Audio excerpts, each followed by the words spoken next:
اصلاح معاشرہ، تو اسی عنوان پر انشاءاللہ تعالی کچھ دیر بات کرتا ہوں۔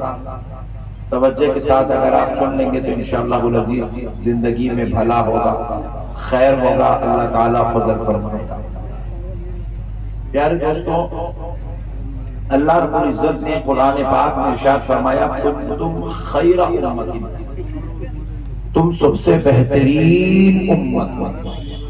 کیا ہو سبحان اللہ، تم سب سے بہترین امت، یعنی کہ آدم علیہ السلام کی امت سے بھی بہتر تم ہو، ابراہیم علیہ السلام کی امت سے بہتر تم ہو، موسیٰ علیہ السلام کی امت سے بہتر تم ہو، عیسیٰ علیہ السلام کی امت سے بہتر تم ہو۔ الغرض تم سے پہلے جتنی امتیں گزری ہیں وہ ساری امتیں جتنی اچھی تھی، جتنی فضیلت والی تھی، جتنی عظمت والی تھی، ان سے زیادہ بہتر تم ہو، ان سے زیادہ فضیلت والے تم ہو، ان سے زیادہ بہترین تم ہو، ان سے زیادہ اچھے تم ہو۔ ہم بڑے پریشان ہو گئے کیونکہ اب جو آدمی آج 14ویں صدی میں قرآن پڑھ رہا ہے، وہ قرآن پڑھنے والے نے جب یہ آیت پڑھا تم سب سے بہترین امت ہو، وہ بیچارہ گناہگار پڑھ رہا ہے، خطاکار پڑھ رہا ہے، سیاہکار یہ آیت پڑھ رہا ہے، وہ غلطیاں کرنے والا یہ آیت پڑھ رہا ہے، شراب پینے والا یہ آیت پڑھ رہا ہے، زنا کرنے والا یہ آیت پڑھ رہا ہے، چوری کرنے والا یہ آیت پڑھ رہا ہے، تو بڑے تعجب میں پڑ گیا، اے اللہ میں تو گناہگار ہوں، میں خطاکار ہوں، میں سیاہکار ہوں، مگر میں اللہ میں بہترین کیسے ہو سکتا ہوں؟ اے اللہ وہ بھی پچھلی امتوں سے زیادہ بہتر کیسے ہو سکتا ہوں؟ کیونکہ مولا اس امت کی عمر 60 سال 70 سال 80 سال ہے، وہ امتوں کی عمر 500 سال 700 سال تھی۔ اے اللہ میں چھوٹی عمر والا ان بڑی عمر والوں سے بہتر کیسے ہو سکتا ہوں؟ میں گناہگار ہوں مولا، میں خطاکار ہوں مولا، اور تو قرآن میں کہہ رہا ہے تم سب سے بہترین امت ہو۔ مولا یہ بات سمجھ میں نہیں آئی۔ پھر ایک نیکوکار نے قرآن پڑھا، وہ نیکوکار تھا، نمازی تھا، متقی تھا، پرہیزگار تھا، عابد تھا، زاہد تھا، روزے دار تھا، حج کرنے والا تھا، زکات کا ادا کرنے والا تھا۔ اس نے پڑھا تم خیر امت، تم سب سے بہترین امت ہو۔ وہ بھی بڑا پریشان ہو گیا، بولے مولا کیا میں نماز پڑھ کے، روزہ رکھ کے، زکات دے کے، حج کر کے کیا پچھلی امتوں سے بہتر ہو سکتا ہوں؟ کیا حضرت آدم کی امت سے بہتر کیسے ہو سکتا؟ حضرت موسیٰ کی امت سے بہتر کیسے ہو سکتا؟ حضرت عیسیٰ کی امت سے بہتر کیسے ہو سکتا؟ تو بارگاہ الہی سے جواب آیا بندے قرآن دیکھ کر تو پڑھ، سمجھ کے تو پڑھ، میں آخر کہہ کے آ رہا ہوں۔ میں نے کہا تم خیر امت، تو سب سے بہترین امت کیا ہے؟ زور سے بولو، امت ہے کیا ہے؟ اور ذرا زور سے بولو، امت کا مطلب کیا ہے؟ ذرا اس کو سمجھو۔ دیکھو اگر کوئی شخص یہاں بولا یہ میرا بیٹا ہے تو نسبت کس کی طرف ہوئی؟ باپ کی طرف۔ اگر کوئی بولا یہ میرا پوترا ہے، نسبت کس کی طرف ہوئی؟ دادا کی طرف۔ کوئی بولا یہ میرا مرید ہے، نسبت کس کی طرف ہوئی؟ مرشد کی طرف۔ کوئی بولا یہ میرا شاگرد ہے، نسبت کس کی طرف ہوئی؟ استاد کی طرف۔ کوئی کہے یہ بندہ ہے تو نسبت کس کی طرف ہوئی؟ خدا کی طرف۔ اب رب کیا کہہ رہا ہے؟ کنتم خیر امت، امت کہہ رہا ہے تو نسبت کس کی طرف ہوئی؟ مصطفیٰ کی طرف۔ تو رب کہہ رہا ہے میرے بندو میں نے تمہیں فضیلت تمہارے نیکیاں دیکھ کے نہیں دی یا گناہ دیکھ کے نہیں دی، تم کو فضیلت مصطفیٰ کی نسبت۔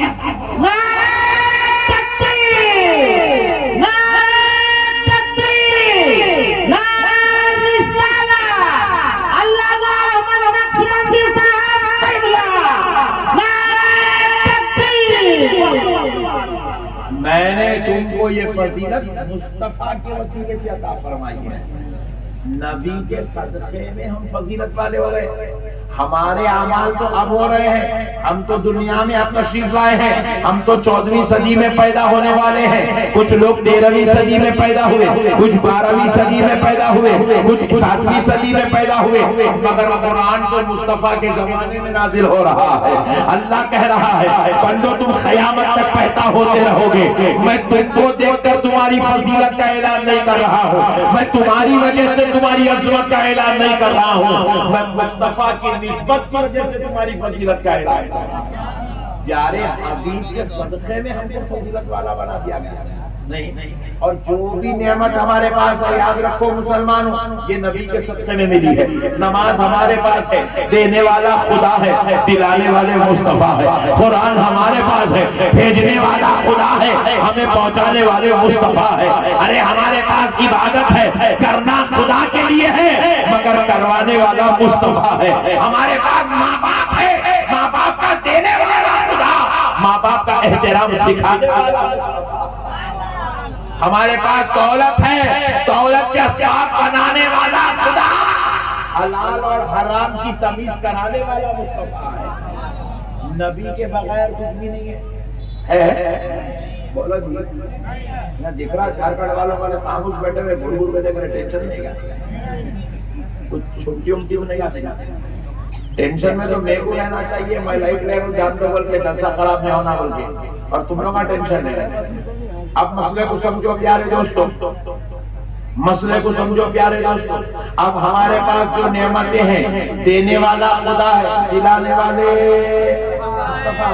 آج کائنات کا ہر شوہر اپنی بیگم کا حق ادا کر رہا ہے، بیگم کو اچھا اچھا کھانا کھلا رہا ہے، بہترین کپڑے پہنا رہا ہے، اس کی عزت کر رہا ہے، اس کا حق ادا کر رہا ہے، اولاد کے ساتھ حسن سلوک کر رہا ہے، اولاد کی تعلیم و تربیت کر رہا ہے، اولاد کو نیک بنانے کی کوشش میں لگا ہوا ہے، اس کے تقوی کے لیے کوشش کر رہا ہے، اس کو کامیاب بنانے کی کوشش کر رہا ہے۔ ارے بیوی اور بچوں کا دینے والا خدا ہے تو ان کا حسن سلوک سکھانے والا۔ اگر نبی نہیں سکھاتے تو اپن بھی اللہ ملیہ کے جیسے رہتے تھے۔ نبی کا صدقہ ہے انسان بن گئے ہیں۔ نہیں، ہمارے پاس انسانیت کیا ہے؟ ہمارے پاس انسانیت کا نام ہے محمد رسول اللہ۔ پیارے نبی کے صدقے میں انسان بنے ہوئے ہیں، اور جو لوگوں کے پاس آپ غور کر کے دیکھو، آپ غور کر کے دیکھو، جتنے لوگوں کے پاس بھی آج ظلم ہے، زیادتی ہے، شرارت ہے، کئی لوگ ایسے ننگے پھر رہے مارکیٹ میں، ننگے پھر رہے، کپڑے پہننے کی کمی نہیں، نالائقوں کو ننگے پھر رہے۔ ارے بھائی نے ننگا کے ہوا، پیسے والا بھی ہے، عقل والا بھی ہے، جسم والا بھی ہے، علم والا بھی ہے، مگر اس کو ننگے میں کپڑے میں فرق نہیں، ننگا پھر رکھے ہوئے۔ جب غور کر کے دیکھے تو پتا چلا اس کا سب کچھ تو ہے، مگر مصطفیٰ کی تعلیمات نصیب نہیں، نبی کا طریقہ نصیب نہیں ہے، اس لیے ننگا پھر رہا ہے۔ کئی لوگوں کو آپ دیکھیے مرڈرا کرتے پھر رہے ہیں، ڈکیتی کرتے پھر رہے ہیں، ظلم زیادتی کرتے پھر رہے ہیں، شرارت کرتے پھر رہے ہیں، پورے ملک کو پریشان کر کے رکھے ہوئے ہیں۔ ہم نے پوچھا ہے یہ کیسی قوم ہے جو جانوروں کا پیشاب پی رہی ہے؟ تو اب کی بارگاہ سے آواز آئی، بندو دیکھتے نہیں ہو ان کے پاس سب کچھ تو ہے، مگر پیارے مصطفیٰ کی تعلیم نصیب نہیں۔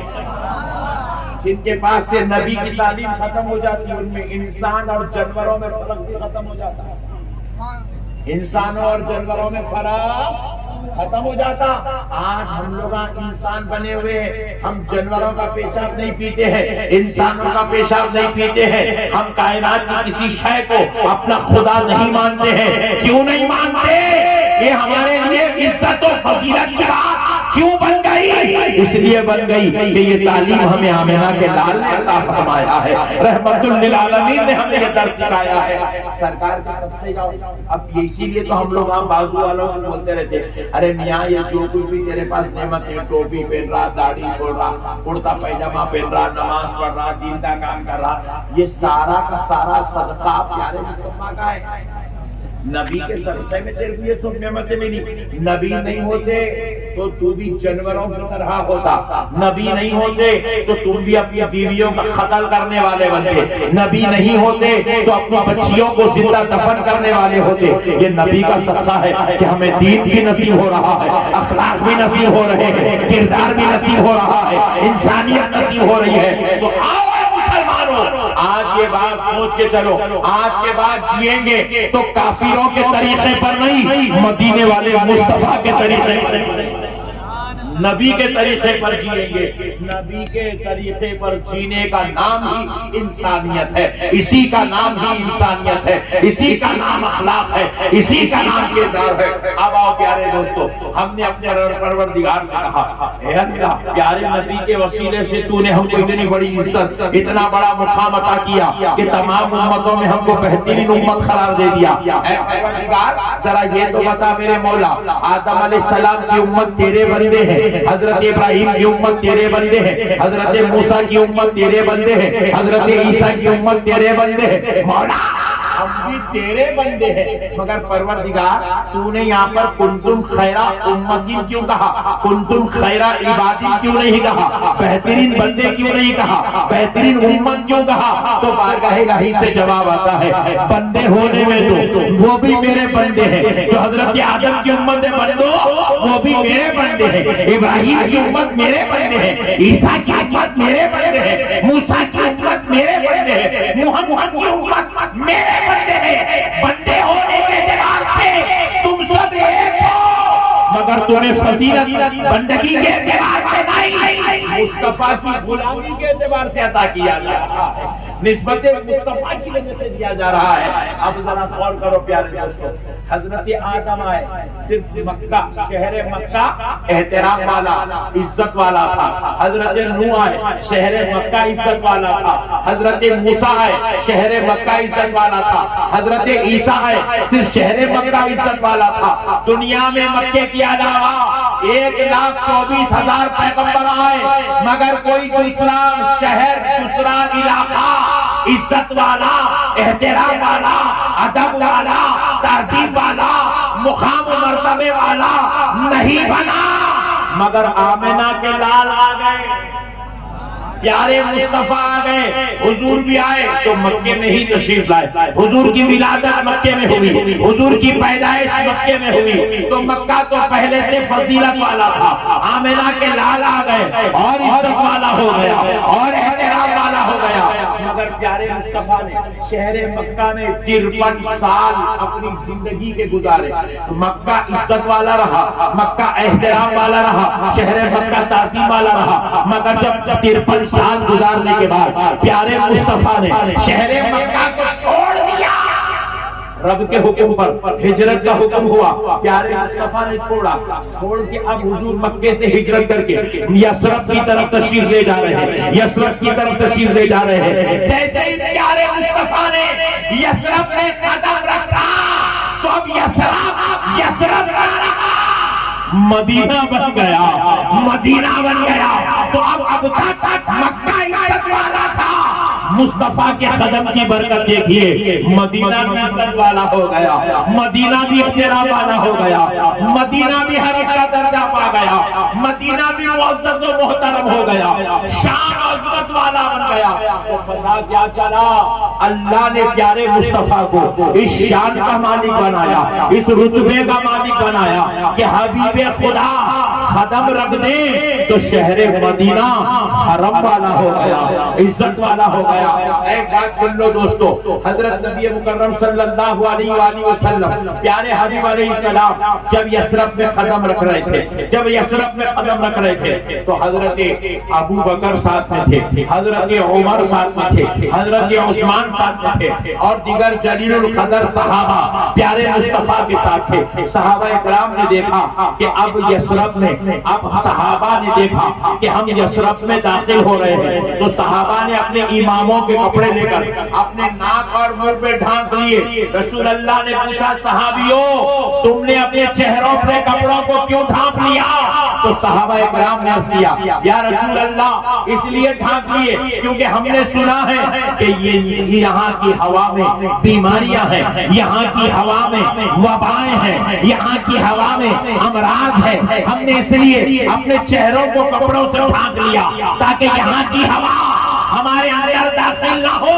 تو پھر پیارے حبیب علیہ السلام نے کہا صحابیوں اپنے چہروں سے کپڑوں کو ہٹا دو، دیکھو میں نے یثرب میں قدم رکھ دیا ہے اور میرے قدم کی برکت یہ ہے اب یثرب گناہوں کا، بیماریوں کا، وبا کا، امراض کا مرکز نہیں رہا، اس قدم کی برکت سے اب مدینہ شفا کا مرکز بن گیا ہے، رحمت کا مرکز بن گیا ہے، اللہ کی نعمتوں کا مرکز بن گیا ہے۔ پیارے دوستو قربان جاؤ اللہ اور اس کے رسول کی رحمت پر اللہ رب العزت نے مدینے کو اس امت کے لیے حرم کا درجہ عطا فرمایا، صدقہ مصطفیٰ کا ہے، صدقہ مصطفیٰ کا ہے۔ اب اور ایک بات بھی سن لیجئے، اللہ نے کتابیں نازل کی، توریت اللہ کی کتاب ہے، زبور اللہ کی کتاب ہے، انجیل اللہ کی کتاب ہے، صحیفہ سلیمان اللہ کی کتاب ہے، یہ جو ساری کتابیں آسمان سے نازل ہو رہی ہے یہ سارے کلام اللہ کے ہیں،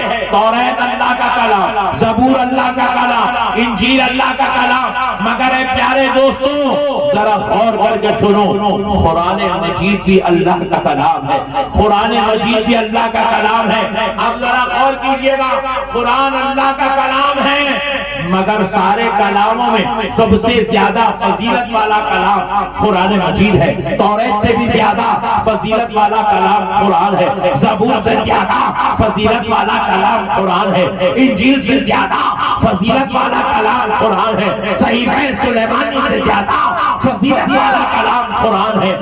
ذرا غور کر کے دیکھیے، سارے کلام اللہ کی کتاب ہے، اللہ تبارک و تعالیٰ نے نازل کیے ہیں، لے دینے والا خدا ہے، لانے والے جبریل ہے، مگر سارے کلاموں کا مقام مرتبہ ایک طرف ہے اور قرآن مجید کا مرتبہ ایک طرف ہے۔ اصل بات کیا ہے؟ ہم نے پوچھا ہے اللہ جب قرآن تیری کتاب ہے، زبور تیری کتاب ہے، انجیل تیری کتاب ہے، توریت تیری کتاب ہے، صحیفہ سلیمانی تیری کتاب ہے، مگر اے پروردگار سارے کلاموں میں پھر قرآن مجید بھی جب تیرا ہی کلام ہے تو اس کا مرتبہ بلند و بالا کیسے ہوا؟ اس کا مرتبہ سب سے افضل و اعلیٰ کیسے ہوا؟ تو بارگاہ الہی سے جواب آیا، بندو دیکھتے نہیں ہو ہر کلام تو میرا ہے مگر کسی اور پیغمبر پہ نازل ہو رہا ہے۔ قرآن کا مرتبہ اس لیے بنا ہے کیونکہ وہ کلام میرے مصطفیٰ پہ نازل ہو رہا ہے،